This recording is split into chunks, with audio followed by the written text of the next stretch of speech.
So, Salish, are you ready to join us and summarize and give some of your own comments from all the important research that you've done over the years and important advocacy as well?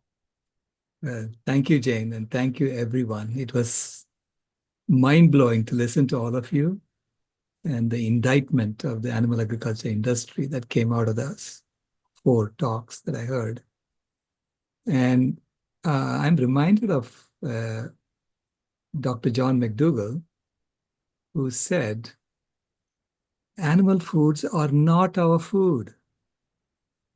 Animal foods are full of cholesterol, animal protein, and fat with no starch, dietary fiber, or other essential sugars for health. They're infiltrated with big doses of people-poisoning environmental chemicals and loads of infection-causing bacteria, parasites, and viruses.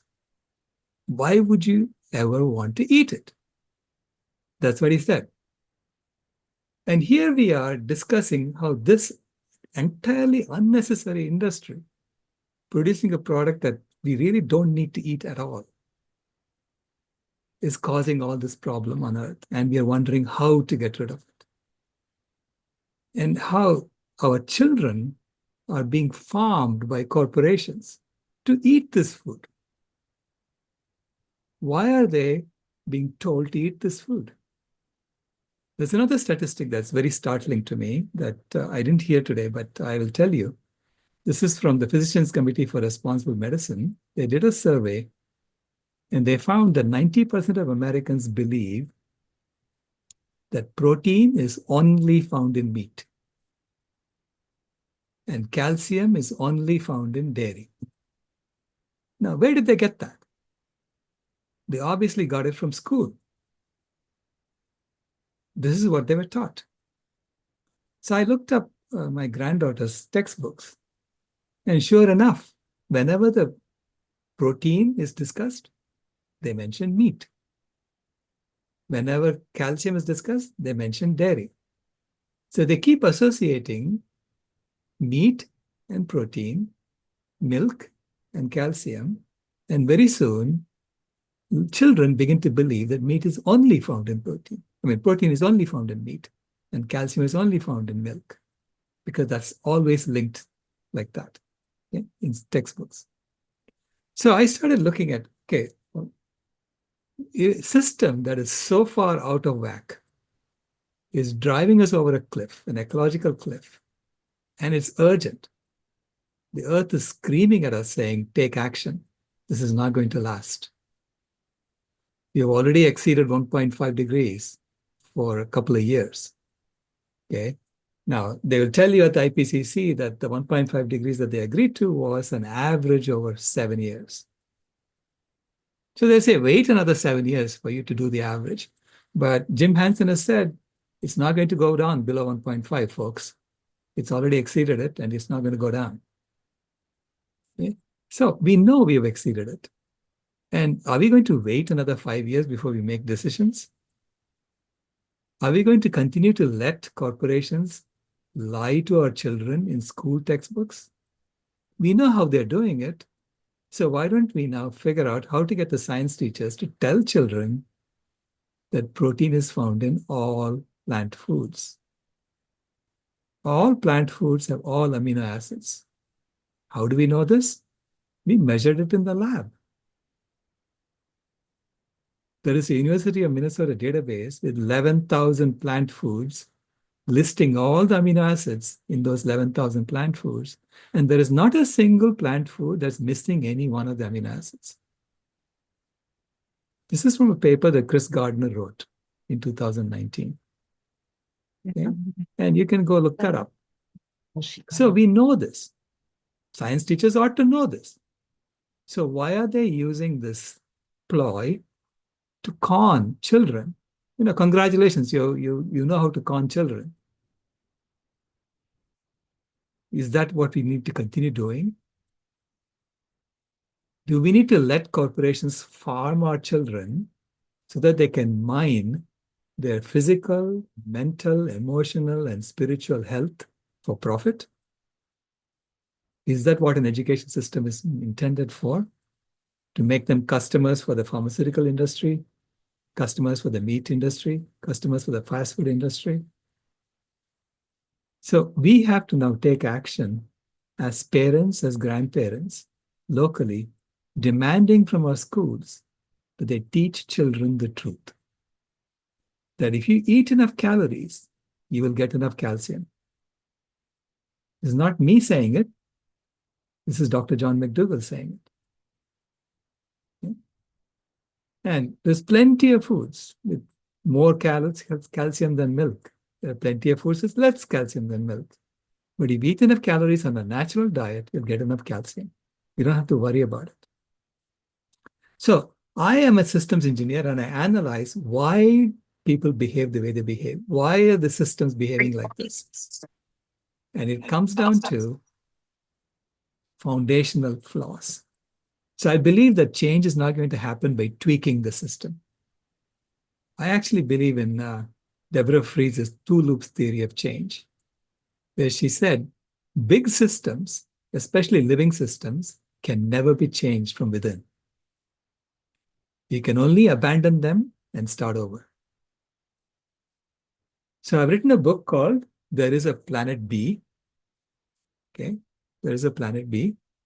And it basically says that we are already working on a different set of foundational truths and a system based on those foundational truths, as opposed to the four foundational myths of Planet A.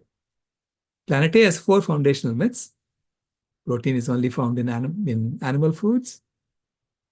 Calcium is only found in dairy foods, number 2. Number 3, human well-being necessitates endless economic growth. And this is drilled into people's heads in schools. Why is that drilled into people's heads? Because they're running a Ponzi scheme, folks. That's what the billionaires are doing. They're running a Ponzi scheme, and if it doesn't grow, it collapses on them. So we know that. So that's the third myth. Even countries that are consuming at 4 to 5 times what the earth can support are still trying to grow their economy. And the fourth myth is that fossil fuel use is a leading cause of climate change. And I watched this myth being created. I was there from the beginning, watching it being created. Because right during the first training at Al Gore's Climate Reality Project, I asked him the question, if we restore forests on the land we are currently using for animal agriculture, can we not reverse climate change? And I was doing back-of-the-envelope calculations, saying that, land has 3 times as much carbon as the atmosphere. Atmosphere has 30% more carbon than it used to. So 1/3 of the land is being used for grazing, on which there is hardly any carbon.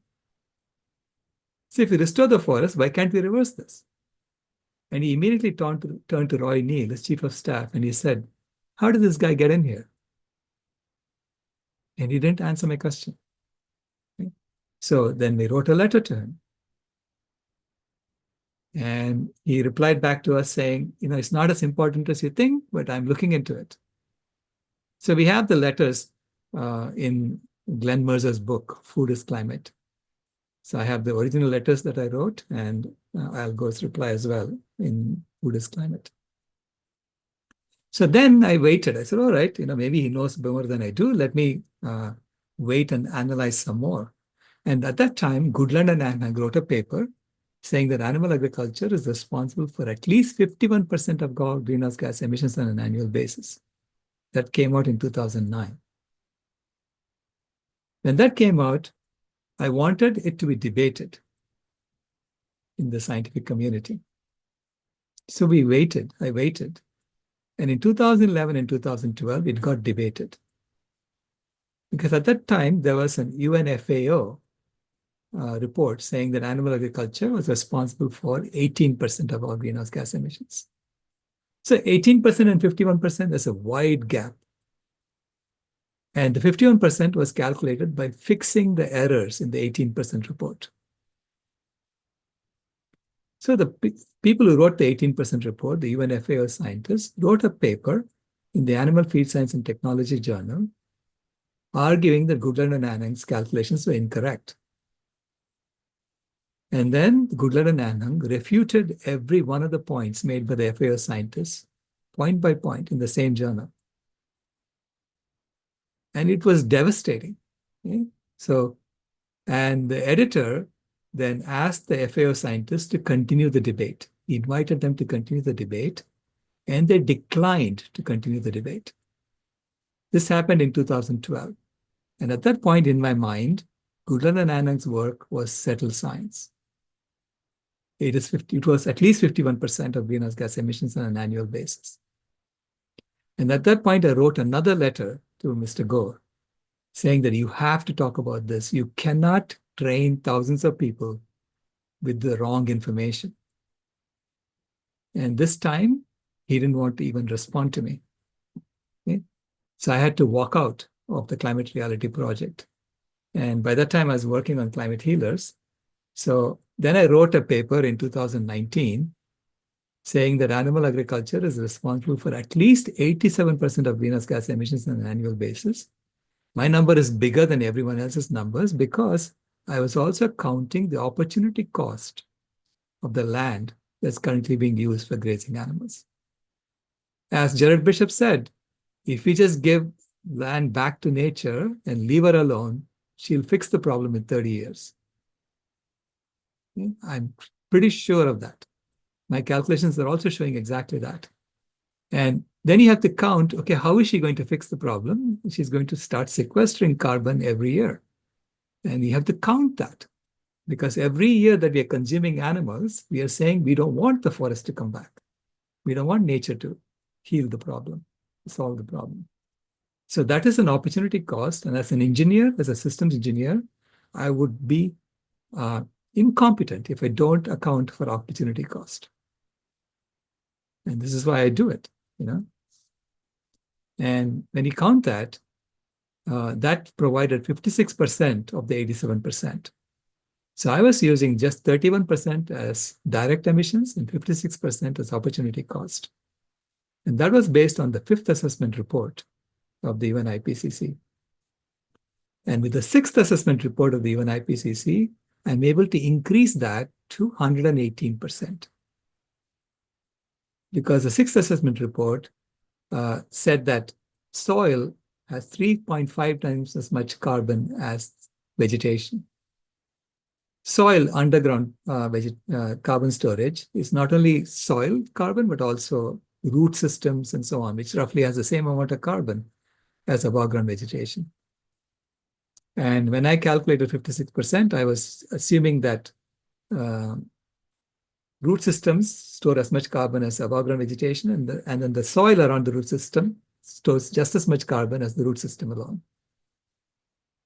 But it actually is 2.5 times as much carbon as the root system alone. So when you do that, it becomes 118%, which means that if we go vegan and we hold these corporations to account and basically take the power back from them, you know? This is our children, and it's basically a battle between children and corporations. And I say we have to get on the side of our children, not on the side of the corporations. So when we do that, I think Earth Day will become Earth Day forever. So happy Earth Day forever.